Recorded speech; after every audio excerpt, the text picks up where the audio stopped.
Welcome to People Doing Good for Others, where we honor and praise and hold in the light those that are truly making significant differences in our communities. I'm Gary York, and I'm grateful for this opportunity, and I want to thank Wilkes Communications, River Street Productions, and 100.9 WIFM for this sponsorship. Our featured guests today are Ty Lowe and his son Perry. They are fourth generation Thais on the Brushy Mountain, and they're apple farmers that I just heard a moment ago. And we're going to talk about the 4 generations in this family that really works some incredible miracles about growing grapefruit. So good morning to you, Ty Lowe, and tell us about that Brushy Mountain that I mentioned, so near and dear to your hearts and your farm. Yes, we're located on the Brushies, and the Brushies, I think one thing that separates us from other parts of the country where apples are grown is the climate that we have. We have ideal temperatures and soil that produce the taste that people that come and buy from us are accustomed to and like and love. That soil, now I want you to go in a little bit deeper in that and tell us, Perry, you said it's even the color, right? And the taste, both of it comes out of that soil. That's true. The soil is very important along with the climate we have. The soil is clay loam and clay loam. Yeah, and it grows specific apples, and we're trying to grow the apples that not only we can grow, but also that our customers like and that like clay the loam taste. has really good water retention. Water retention. Yeah. Wow. Water retention.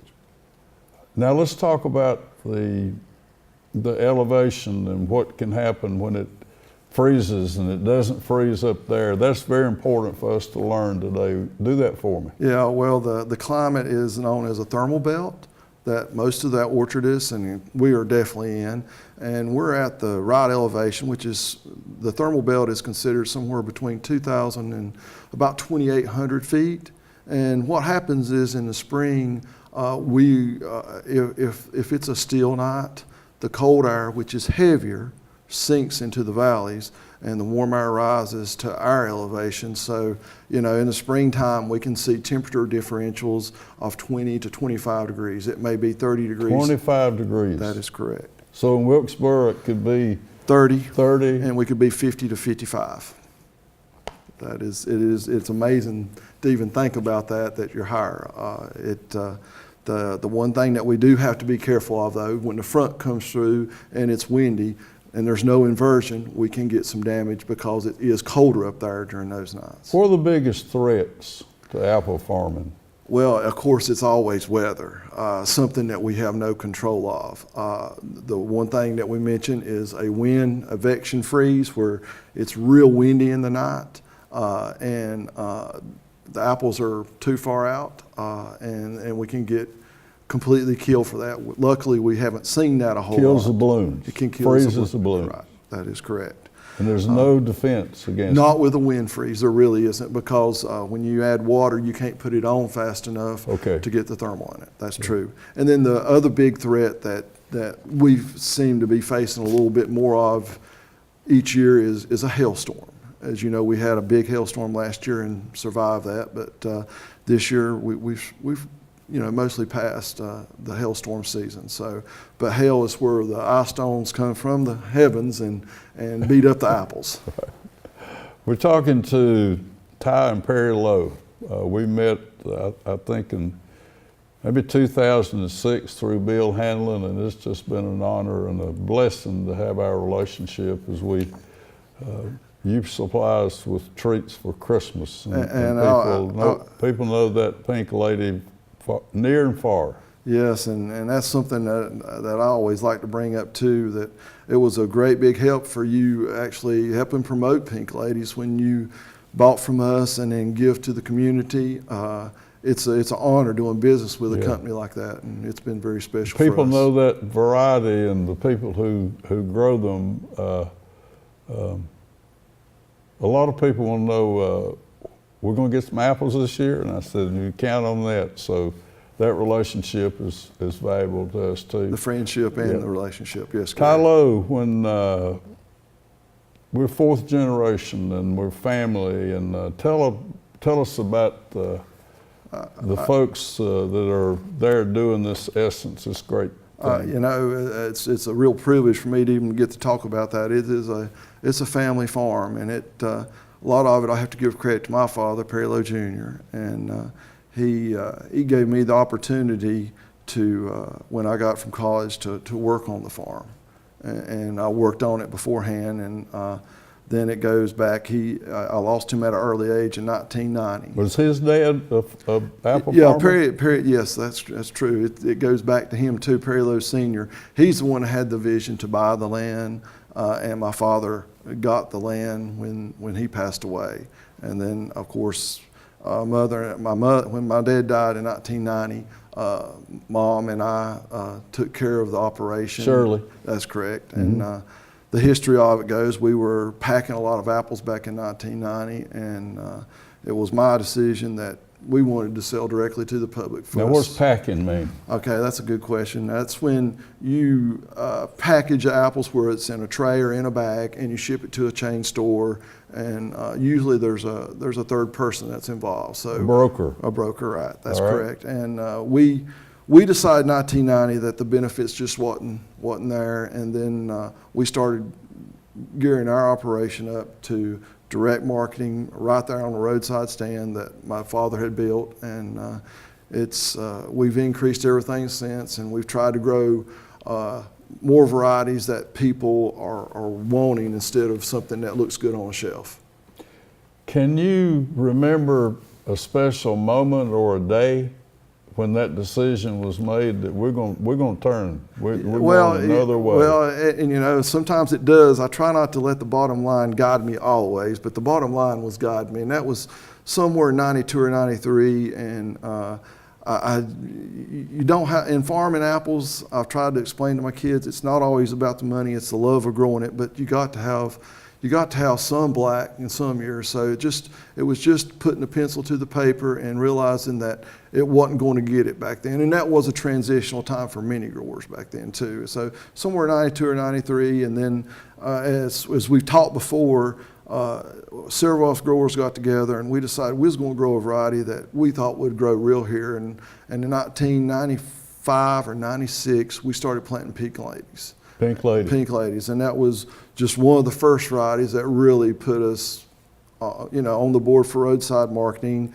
And then we made another decision in '94. We started doing cider, which was a big investment for us. And then in '96 or '97, when I tasted Pink Lady by itself, we started marketing Pink Lady cider, and that was something that's really helped us a whole lot too, as far as marketing apples and marketing byproducts. Perry, share with us some of the roles that you play, or things you really enjoy doing, or this is, I've been back for 8 months from NC State, and I've been trying to bring new practices, but my dad has been very good at already having those practices in place of growing apples, but I've been trying to learn from him constantly through these 8 months, because there is a lot to learn from him. Tell us some more about the soil. You seem to have added a minute ago about the water retention. And we do have droughts up there, and that clay loam does help out a little bit. We don't get quite as dry in the soil when we get in droughts because we have that clay loam soil. So. Okay. And your daughter and her husband are involved. Your mother, what a tragic loss when Shirley left, but tell us about the rest of the family there, if you will. My daughter graduated from NC State in 2010 and made a decision. I know it was a tough decision for her. Instead of going on to get further education, she decided to come to the farm. So she's been in retail and doing some of the counting for the year. So Jessica's ready to, she's behind the counter a lot, and we're fortunate this year to have a grandson from them. And she married Eric, I think, in 2012, and he made a mention to me that he'd work as hard as anybody on the farm, and he is a worker, and he gets along good with everybody. So Eric and Jessica's been real good, and a family farm. something that Perry didn't mention, we all have different roles, and I guess one of the things I enjoy about being family too, one of the good things since Perry's been back is that I can say, Perry, go get this done, and he's been so beneficial, just like the others have too, but we needed more help, and when he came back, it's just like a little bit of load off of me, because now that, you know, everybody is learning to do their parts and more parts. We never do the same job, it seems like, more than 2 days in a row, so that's one benefit that I failed to mention about the joy of farming, is that you know, you have problems here and there, and you've got to solve them. When you get it solved, that's very rewarding. Do you do testing in North Carolina State every year, soil tests? Yeah, and Perry didn't mention that. That's one big thing that he's done since he's been back. Is he's not only been doing soil tests, but also some leaf analysis, and we hope to increase that. Leaf analysis. Yeah, and wow. That's just seeing what nutrients are in the leaf right before harvest to see if there's anything we can do to help the apples look better and also taste better. You know, it's a little bit of both for us. I want to talk about the transition from the trees being 20 feet apart to 6 feet. Is that right? Yeah, you're correct. We've gone. Let's talk about that. What Yes, an sir. impact that's made. And it's a ever-changing impact. Probably most people don't realize that a tree takes anywhere from 5 to 6 years to start producing fruit, and that's with new varieties, you've got to get that apple on the market as soon as possible. So I started to wanting to get fruit in production sooner, so we went from what's called low density apple farming. Low density. Low density Okay. to high density, and that's the way my father grew trees was around 100 to 130 trees per acre. And right now, currently, our farm is planting over 1,000 trees per acre. So we're looking at a space in the low density of 20 by 30 feet. In other words, 20 feet in the row and 30 feet. And now we're planting 3 by 14 or 3 by 12. So you put a lot more trees. Trellis, is that the? That is correct. Share that with us. Well, most trees, even the low density, should require some type of support if it has fruit on it. But when you fruit trees in the second and third leaf, if something's not supporting that tree, then it's going to fall over. So we tie them to wire so that we can get this early second and third leaf production off of trees. Wow. So it's and how many varieties do we have actively growing today? Actively, we're at 32, and in the next 4 years, we'll be introducing 4 more. Do you know the names already, or the? Well, we some of I them. don't want to know, but do you already know yes, what you're going to do? Yes, we're going to a lot more Honeycrisp and offsprings of Honeycrisp. Some of these will be introduced in about 2020. So now let me ask this. Yes. Honeycrisp is becoming. You're going to be on fire about it, or really, this is the way of the future. Where do you buy them? How many do you plant a year? And just expand on Honeycrisp for us. Well, Honeycrisp is a really good apple. First of all, let me interrupt. Did you Yes. just stumble on it, or No, the how did you Honeycrisp. find it? We grew it for a few years and didn't realize what we had until the consumers did. Started telling us that was the apple. It's a lot of the studies have been done on why people like Honeycrisp. Of course, it's got a really good pop. Even when it's dead ripe, it's got a juicy taste to it, so it never loses its firmness, basically. So that's one thing. It's got air pockets inside the cells that people just really enjoy eating. Air pockets. Yeah, that's Oh, one of the my things they goodness. found in the study, that why people liked it. Was it developed domestically or foreign? It is. The Honeycrisp is a U.S. apple. Minnesota, wasn't it? Yes, Minnesota. Yeah. Okay. And now they're crossing Honeycrisp with everything. We put in just a test trial. He did. He found the trees. Perry did. There's a Honeycrisp Pink Lady, Honeycrisp Gala, And we don't know how it's going to do here, so we're not investing in 20,000 trees yet. But and then there's a Honeycrisp Fuji that we'll be introducing in 2020 that we're really high on. And how many acres of production do we have today? That's a good question. We're at about 130 acres of orchard land. A lot of we got about 70 or 80 acres that's in production, and 20 that's going to be coming in the next few years. But we're always taking out, so I consider we'll probably always be, picking 80 acres and 20 we're replanting and doing. And that's something else that we failed to mention. I think it's really good to point out that the cost of planting trees is no longer the same. Tree cost is anywhere from $6 to $10 a tree. So a tree. A tree. So, we plant an acre of trees, and it's 1,000 trees per acre. We got a $10,000 investment. Gotcha. What we consider. Yes. All right. Let's go now to. I want to capture the roadside. The essence of being a roadside farmer, and the different things that we're doing now to be roadside versus selling package. Will you do that? How many, you go to farmers market and whatever? Yes, well, we like I said, we want to sell direct to customers, and we're very fortunate. Location is always important when you're selling directly to the public, and we're in an area that is highly traveled in the fall. In other words, the months of September, October, and November even. People come to the mountains, and we want our share of attracted to stop there. So by growing different varieties and everything, and I have to give credit, like I said, we are a family farm. I failed to mention my wife, who works about 2 jobs so that I can work one, but she came up with a little thing that we don't advertise, but I think it's good. Try taste before you buy. So we have a little taste counter, and sometimes it takes a whole person just to let people try the apples, because Honeycrisp, people know what it tastes like, but maybe a Suncrisp or some people are still new to Pink Lady. We introduced a Crimson Crisp a couple years ago, and it's a big hit, but people don't know what it tastes like. So we let people a lot of times try a bite, or I have some customers it's been 15 to try to get them to see what they like. So you let them sample 15 if they like? If we do. Most time we can get them in 3 apples, something they like to eat. But I have known some customers try 15 apples.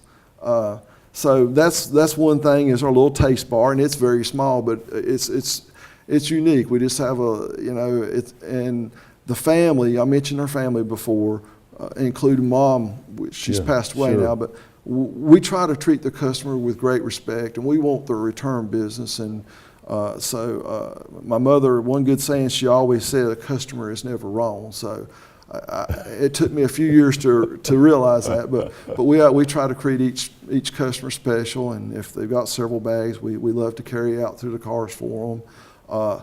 We haven't started a cider sample because it's a little bit more involved, but most of the time our ciders, and then the other thing that might differentiate us a little bit is we have dried apples by variety. Yes. So we have Pink Lady dried apples, Honeycrisp dried apples, Stamen, Golden. Let's see, Granny Smith is a popular dried apple. So you're drying apples. Yes. You're making cider. Right. You sell as many as 30-some different varieties of fresh apples on packs and bags, ready to carry your car. Right. Others? Well, there's one other thing that we do that other people do too, but we have where we call our undersized apples. We sell a lot of those also to people that want to bait deer. It's a big thing. And truckloads. Basically a whole bin, which is 20 bushel. We Tell sell about that bin, the size of it, and why it's that size. And there is really no industry standard. Most time a bin of apples, and my father was one of the first to do it in this area, is a way to carry apples in the field to your storage or where your sales are, instead of being a bushel box, which is like 12 by 17 by 21 inches high. We pick in big field crates, which are are 30 inches tall, 47 inches wide, and 42 inches wide. That's what we use for our standard. So, and when you fill it up, it holds about 18 to 20 bushel, and that's how our pickers pick in. And your dad sized that? That basically where it came from. It's called a medium-sized bin. I think they go from 14 to 25 bushel. So ours is right there in the middle of 18 to 20 bushel. When you pull up at your store, you see this as high as you can pack them. Yeah. So that's the bin. Yeah, we now own about 1,500 of those. 1,500 of those. So we try to recirculate. Does the wood must be a certain variety? Yeah, I mean poplar and other stuff do real good because it's light. We use a lot of pine because we, in our business, we also try to buy local, and there's a lot of local wood factories that do decking board, and before it's treated, we'll go by the rounded edges so it's easy on the apples. And rounded edges on the wood. Yeah, so that when you put them in the bin, they're not getting cut. You got to think of that. Yeah. Wow. Deer. Now you said the deer. So a lot of hunters will come get deer apples. Yes, that's true. They get a bin at a time, or how does that work? Yeah, a lot of people love to just take a whole bin and bait with it because it is cheaper to sell a whole bin. You know, we've got a rotator on a forklift and we can dump it into the thing. And I think I've talked to you a little bit before. Deer apples is a little bit of a catch-22 because one of our pests is deer. I mean, because they love to eat not only apples, but when we plant these 1,000 trees per acre, they love to go down a row and chew off the limbs, which I've always called it, they bonsai the trees, and even a small tree, it hurts the production on it. Bees.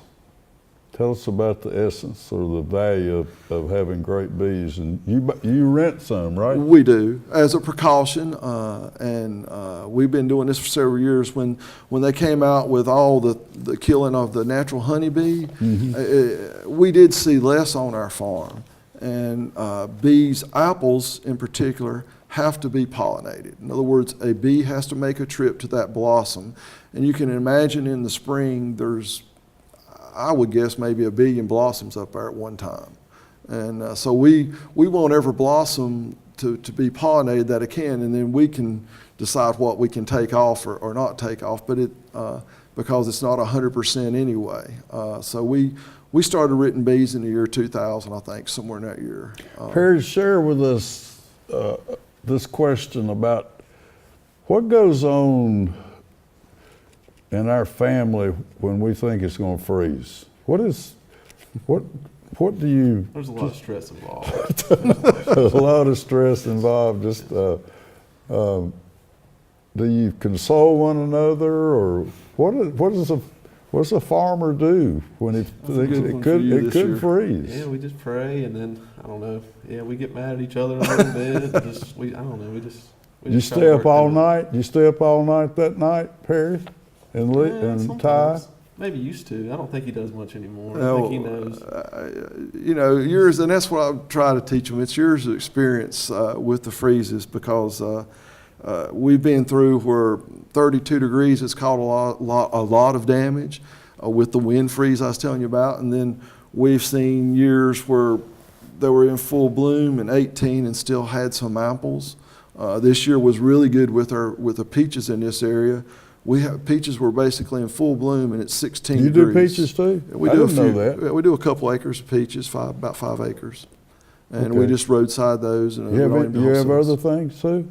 We grow a few tomatoes and some green beans, but you know, it's real small scale compared to our apple operation. Okay.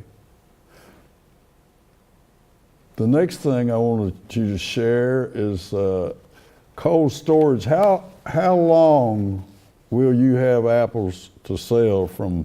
What are the first apples that come off a tree? What brand, what flavor is it? That's a good question. Our first variety that we pick is a ginger gold, and it's another. It'll be September. We're picking 5. We got 5 varieties of apples now. You're picking now? Yes, that's correct. We got ginger gold, Paula Reds, which is an old timey apple, but it's still a good cooking apple. We also have a new apple called the Golden Supreme. We have an apple called the Blondie. That's in our store now and still on some trees. We still like picking all those. And then followed by a good cooking apple like Empire. and then John Gold's, and then Honeycrisp we'll probably be picking some of those next week. But as far as the shelf life, we have 3 cold storage units. We have two 8,000 bushel and about a 15,000 bushel storage.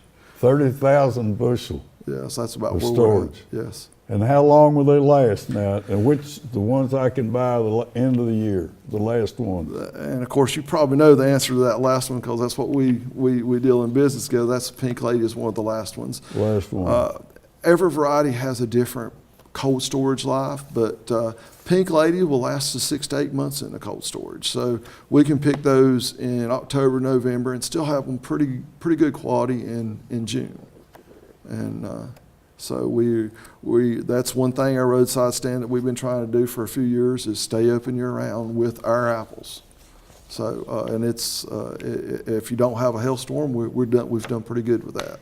Really? Yes. Wow. So.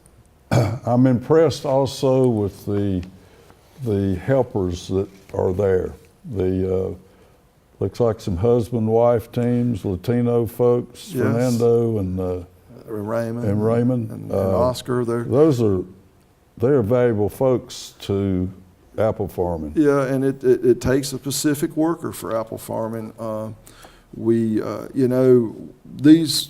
have about 4 to 5 people year round that help us, and then in the fall of the year we need every help we can get.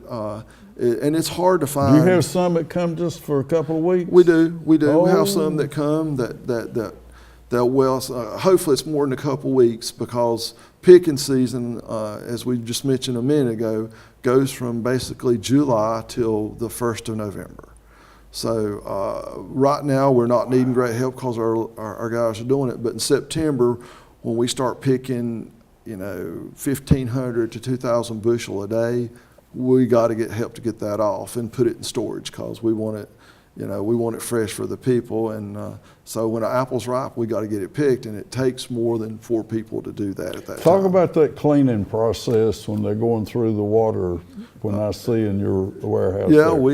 we've tried to keep up to date with practices. We have a chlorine dump that the apples float. So the easiest way to get them out of that bin is to immerse the bin in water and the apples float, and we use chlorine for that part, and it can last for several days. And then we go through a hydrogen peroxide wash just to make sure that the apples are clean, and that's after that, we put them in the for storage or put them in a box or bag to sell to customers. But it's a simple process. They go through a wash and a brush and a wash and a brush. Yes. And you also mentioned 5 different stages from.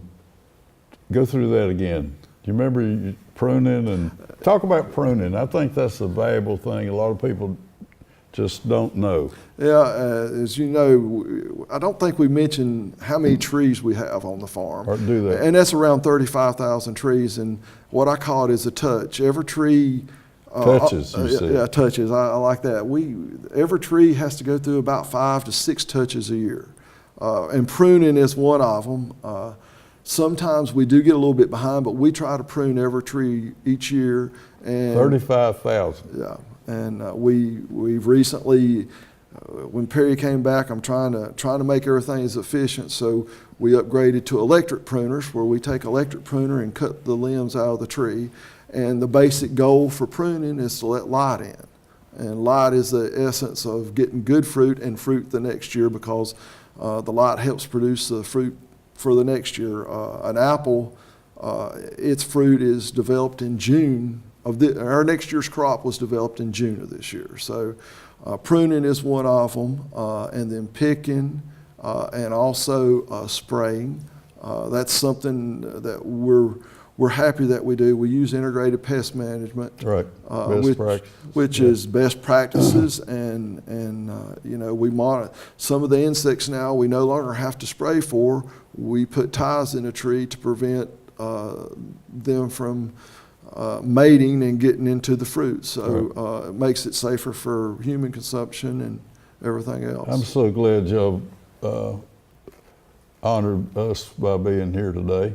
And we want to thank Wilkes Communications for this Wilkes Communications believes that the station, the TV station, is a gift to this community, and I really like the way we want to gift this Wilkes County community a special blessing, and so this TV station, and we want to thank the River Street Production Group and all those who helped. There's 6 in our team here that make this possible. So the Perry Lowe tradition and heritage, the legacy, the culture, and all the good things you do. And I want to thank Bill Hanlon for introducing us. And so do you have a closing remark? We'd like to thank the community, because we do have a lot of people brought in, but the community supports us, and Wilkes County Communications, we use them for our point of sale. So